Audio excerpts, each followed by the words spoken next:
আসসালামু আলাইকুম। আন্তর্জাতিক বাংলা সংবাদে আপনাকে স্বাগতম। প্রথমে জানিয়ে দেব সংবাদ শিরোনামের প্রথমে থাকছে ইসরায়েলি হামলায় ফের কেঁপে উঠল বৈরুত। আরও জানিয়ে দেব হিজবুল্লাহ প্রধানকে হত্যায় অভিযান চালানোর সিদ্ধান্ত হয় গত সপ্তাহে। অন্যদিকে ইসরায়েলি হামলায় 10 লাখ মানুষ উদ্বাস্ত হওয়ার কথা জানালো লেবানন।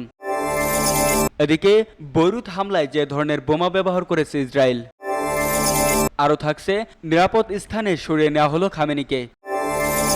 সর্বশেষ জানিয়ে দেব নাসরুল্লাহ হত্যার প্রতিবাদে নিরাপত্তা পরিষদের জরুরি বৈঠক চেয়েছে ইরান। এতক্ষণ শুনছিলেন সংবাদ শিরোনাম, এবার বিস্তারিত। তার আগে আমাদের ভিডিওটি ভালো লেগে থাকলে লাইক, কমেন্ট এবং সাবস্ক্রাইব করবেন এবং কে কোথা থেকে দেখছেন কমেন্ট করে জানিয়ে দিবেন।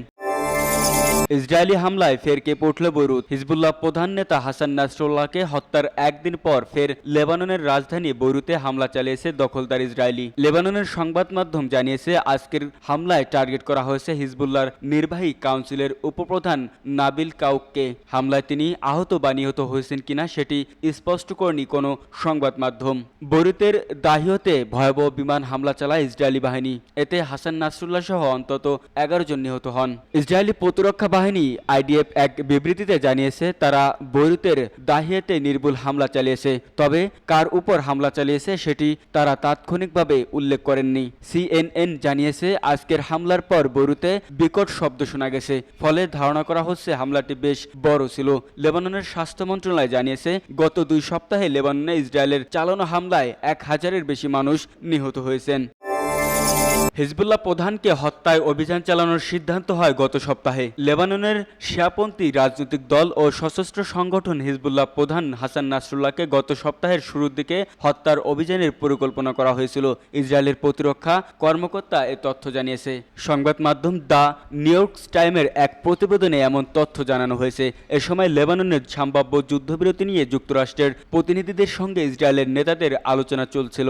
এর পরপরই জাতিসংঘের সাধারণ পরিষদের অধিবেশনে ভাষণ দিতে যান ইসরায়েলের প্রধানমন্ত্রী বেনিয়ামিন নেতানিয়াহু। চিরশত্রু ইসরায়েলের হামলায় গত শুক্রবার রাতে নিহত হয়েছেন সংগঠনটির প্রধান হাসান নাসরুল্লাহ। 3 দশকের বেশি সময় ধরে হিজবুল্লাহর নেতৃত্ব দিয়েছেন তিনি। সংবাদ মাধ্যম দ্য নিউ ইয়র্ক টাইম জানিয়েছে হত্যার জন্য কয়েক মাস ধরে অনুসরণ করছিল ইসরায়েল। তার অবস্থান সম্পর্কে আগে থেকেই জানতেন দেশটির নেতারা। ইসরায়েলের 3 জন জ্যেষ্ঠ কর্মকর্তা নিউ ইয়র্ক টাইমকে জানান নাসরুল্লাহকে হত্যা করতে শুক্রবার রাতে কয়েক মিনিটের মধ্যে 80টির বেশি বোমা ফেলা হয়। ওই 3 কর্মকর্তার ভাষ্যমতে হিজবুল্লাহর রাজনৈতিক ও সামাজিক কর্মকাণ্ডের মুখ্য ভূমিকায় রয়েছেন নাসরুল্লাহর চাচাতো ভাই হাশেম সাফিয়েন্দি। শুক্রবারের হামলার সময় তিনি নাসরুল্লাহর সঙ্গে ছিলেন না। তাকে নাসরুল্লাহর উত্তরসূরি বলে মনে করা হয়। কয়েক মাস ধরে নাসরুল্লাহর গতিবিধি অনুসরণ করেছিলেন ইসরায়েলি গোয়েন্দারা। অনেক বছর ধরে তিনি সরাসরি জনসম্মুখে আসতেন না। 64 বছর বয়সী এই নেতা বিভিন্ন সময়ে টিভিতে দেওয়া ভাষণে অনুসারীদের বাধা দিতেন। মধ্যপ্রাচ্যের জন্য হুমকি উল্লেখ করে তিনি ইসরায়েলকে হুঁশিয়ারি দিতেন।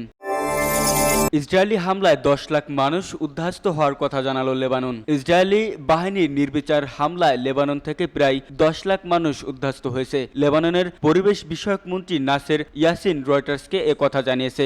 দেশটির বর্তমান সংকটময় অবস্থা সামাল দিতে সমন্বয়কের দায়িত্ব পালন করছে তিনি। নাসের ইয়াসিন বলেন গত শুক্রবার থেকে ইসরায়েলি হামলা জোরদার হওয়ায় লেবাননে হাজার হাজার মানুষ বাস্তুচ্যুত হয়েছেন। এদিকে জাতিসংঘের শরণার্থী বিষয়ক সংস্থার বরাতে বিবিসির প্রতিবেদনে বলা হয়েছে লেবানন থেকে 50,000-এরও বেশি মানুষ ইসরায়েলি হামলার কারণে সিরিয়ায় অংশ নিয়েছে। সংস্থাটির প্রধান ফিলিপ্পো গ্রান্তি এক এক্স পোস্টে জানান হামলার কারণে লেবাননের অভ্যন্তরে 2 লাখের বেশি মানুষ বাস্তুচ্যুত হয়েছেন। লেবানন ও সিরিয়া সরকারের সঙ্গে সমন্বয় করে জাতিসংঘের ত্রাণ কার্যক্রম চলছে। সিএনএনের খবর যুক্তরাষ্ট্র ও ইসরায়েলের সংশ্লিষ্ট কর্মকর্তাদের বরাত দিয়ে বলা হয়েছে লেবাননে হামলা চালিয়ে হিজবুল্লাহর প্রধান হাসান নাসরুল্লাহকে হত্যার পর এবার দেশটিতে সম্ভাব্য স্থল অভিযান চালানোর প্রস্তুতি নিয়েছে ইসরায়েল। এজন্য সীমান্তে সেনা সমাবেশ ঘটিয়েছে দেশটি। স্থল অভিযান শুরু না করলেও লেবাননে বোমা হামলা চালিয়েছে ইসরায়েল বাহিনী। গতকাল শনিবারের হামলায় লেবাননে 33 জন নিহত ও 195 জন আহত হয়েছে বলে জানিয়েছে আল জাজিরা। বিবিসি বলছে গত সোমবার থেকে লেবাননে ইসরায়েলি হামলায় এ পর্যন্ত প্রায় 800 মানুষ নিহত হয়েছেন। বৈরুত হামলায় যে ধরনের বোমা ব্যবহার করেছে ইসরায়েলের মিডিয়া বলছে শুক্রবার বৈরুতের হামলায় প্রায় 85টি তথাকথিত বাংকার বাস্টার বোমা ব্যবহার করা হয়েছে। গ্রাউন্ড পেনিট্রেশন মিউনিশন নামে পরিচিত এই ক্ষেপণাস্ত্র বিস্ফোরণের আগে মাটির গভীরে ঢুকে যায়। এই ক্ষেপণাস্ত্রের ভূগর্ভস্থ স্থাপনা এবং কঠিন কংক্রিট ভবন ধ্বংস করার ক্ষমতা রয়েছে। এর প্রতিটির ওজন 2000 থেকে 4000 পাউন্ডের মধ্যে। এই বাংকার বাস্টার মাটির 30 মিটার গভীর বা 6 মিটার কংক্রিট ভেদ করতে সক্ষম এবং শকওয়েভ তৈরির মাধ্যমে আশপাশের অন্যান্য কাঠামো ধ্বংস করে দিতে পারে। জেনেভা কনভেনশন জনবহুল এবং নির্বিচারে হতাহতের ঝুঁকির কারণে ঘনবসতিপূর্ণ এলাকায় এই বোমার ব্যবহার নিষিদ্ধ। ইসরায়েল পুরোদমে হামলা শুরুর সপ্তাহখানেক আগে লেবাননের পেজার ও ওয়াকিটকি সহ নানা ধরনের তারহীন ডিভাইসে বিস্ফোরণের ঘটনা ঘটায়। দুটি আলাদা ঘটনায় হাজার হাজার পেজার ও রেডিও ডিভাইস বিস্ফোরিত হয়। কমপক্ষে 37 জন নিহত এবং হাজার হাজার মানুষ আহত হয়েছেন। বৈরুতে বিমান হামলায় ইসরায়েল কী ধরনের বোমা ব্যবহার করছে সে বিষয়ে জানতে আল জাজিরার পক্ষ থেকে সামরিক ও নিরাপত্তা বিশ্লেষক ইলিয়াস ম্যাগনিয়াসের সঙ্গে কথা বলা হয়েছে। ম্যাগনিয়াস বলেন, আমাদের কাছে ইসরায়েলি বিমান বাহিনীর দেওয়া তথ্য আছে। বাহিনীটি বলছে তারা 85 টন বিস্ফোরক ব্যবহার করেছে। প্রতিটি বোমাই ছিল 1 টন ওজনের। এটি একটি বেশ গুরুত্বপূর্ণ তথ্য। এই বিশ্লেষকের মতে এসব বোমা হামলার ফলে বৈরুতে একটি ভূমিকম্পের মতো পরিস্থিতি তৈরি হয়েছিল।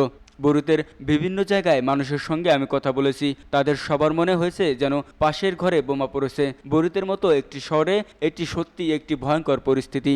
ম্যাগনিয়ান বলেন, কিন্তু কথা হলো তারা কি ধরনের বোমা ব্যবহার করছে। দুটি বিকল্প হতে পারে, হয়তো শুধু জিবিউ 31 বা শুধু স্পাইস 2000 বোমা ব্যবহার করছে অথবা দুটোই একসঙ্গে ব্যবহার করেছে।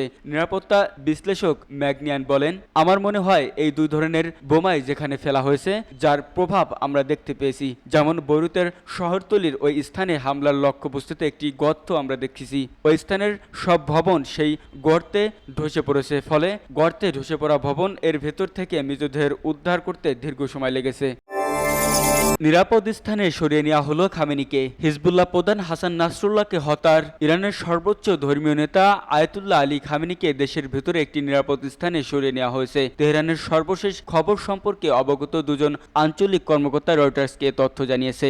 সূত্রগুলো জানিয়েছে, ইসরায়েলের হাতে হিজবুল্লাহর প্রধান নিহত হয়েছেন। এমন খবর জানার পর পরবর্তী পদক্ষেপ নির্ধারণ করতে ইরান হিজবুল্লাহ ও ওই অঞ্চলটিতে সক্রিয় অন্য সশস্ত্র গোষ্ঠীগুলোর সঙ্গে নিবিড় যোগাযোগ রাখছে।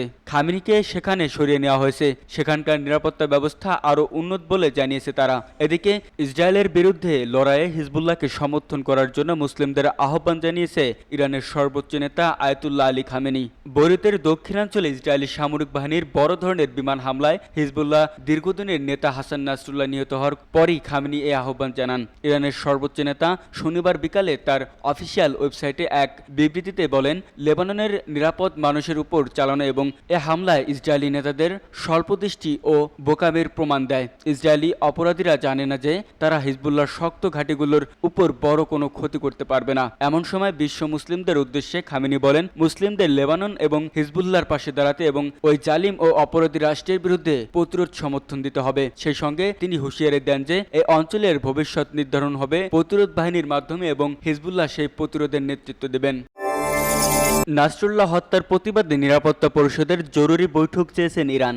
লেবাননের শিয়াপন্থী রাজনৈতিক দল ও সশস্ত্র সংগঠন হিজবুল্লাহর প্রধান হাসান নাসরুল্লাহ হত্যার প্রতিবাদে জাতিসংঘ নিরাপত্তা পরিষদের জরুরি বৈঠক চেয়েছেন ইরান। জাতিসংঘ নিরাপত্তা পরিষদের প্রতি গতকাল শনিবার ইরান এ আহ্বান জানায়। আগের দিন শুক্রবার রাতে ইসরায়েলের হামলায় নাসরুল্লাহ নিহত হন। তিনি 3 দশকের বেশি সময় ধরে হিজবুল্লাহর নেতৃত্বে ছিলেন। নিরাপত্তা পরিষদের জরুরি বৈঠক চেয়ে ইরান একটি চিঠি দিয়েছেন। নিরাপত্তা পরিষদের কাছে পাঠানো চিঠির একটি অনুলিপি বার্তা সংস্থা এপির হাতে এসেছে। চিঠিটি দিয়েছেন জাতিসংঘের নিযুক্ত ইরানের রাষ্ট্রদূত আমির সায়েদ ইরাভানি। চিঠিতে নিরাপত্তা পরিষদকে ইসরায়েলের চলমান আগ্রাসন বন্ধ করতে, অঞ্চলটিকে পূর্ণমাত্রার যুদ্ধের দিকে টেনে নেওয়া ঠেকাতে অবিলম্বে ও সুস্পষ্ট পদক্ষেপ নেওয়ার আহ্বান জানানো হয়েছে। বিবিসির খবরে বলা হয়, 15 সদস্যের নিরাপত্তা পরিষদকে দেওয়া চিঠিতে ইরানের রাষ্ট্রদূত ইরাভানি তাদের দেশের কূটনৈতিক প্রাঙ্গণ ও প্রতিনিধিদের উপর যে কোনো হামলার বিরুদ্ধে সতর্ক করেছেন। বলেছেন তেহরান এ ধরনের আগ্রাসন সহ্য করবে না। চিঠিতে ইরাভানি বলেছেন, ইরান তার গুরুত্বপূর্ণ জাতীয় ও নিরাপত্তা সংক্রান্ত স্বার্থ রক্ষায় আন্তর্জাতিক আইনের অধীনে সহজাত অধিকার পদক্ষেপ প্রয়োগে দ্বিধা করবে না। ইরান বহু বছর ধরে হিজবুল্লাহকে আর্থিক ও সামরিকভাবে সমর্থন দিয়ে আসছে। এর আগে ইরানের সর্বোচ্চ নেতা আয়াতুল্লাহ আলী খামেনি হুঁশিয়ারি দিয়ে বলেছেন, নাসরুল্লাহ হত্যার প্রতিশোধ নেওয়া হবে।